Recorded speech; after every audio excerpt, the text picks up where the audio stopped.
নমস্কার বন্ধুরা, আজকে রান্না করব দই লোটে। প্রথমে লোটে মাছ পরিষ্কার করে ধুয়ে ভালোভাবে জল ঝরিয়ে নেব। এরপর মাছের মধ্যে দিয়ে দেব পরিমাণ মতন নুন, হলুদ, কাশ্মীর লঙ্কা গুঁড়ো, ধনে গুঁড়ো আর দেব ফ্যাটানো টক দই। এখানে লোটে মাছগুলো একটু ছোট বলেই আমি গোটা রেখেছি।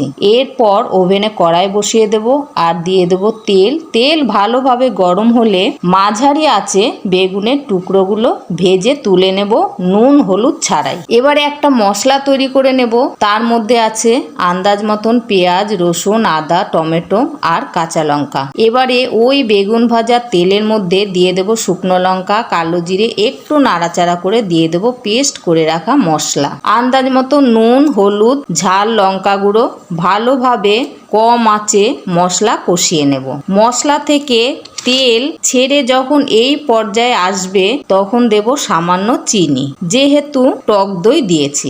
এরপর দেব গোটা লোটে মাছ। মশলার সাথে লোটে মাছ মাঝারি আঁচে ধীরে ধীরে কষিয়ে নেব, জল দেওয়ার প্রয়োজন নেই। এরপর যখন এই পর্যায়ে আসবে তখন দেব ভেজে রাখা বেগুন।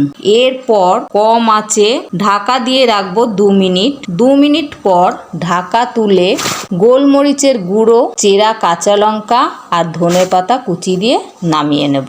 ধন্যবাদ।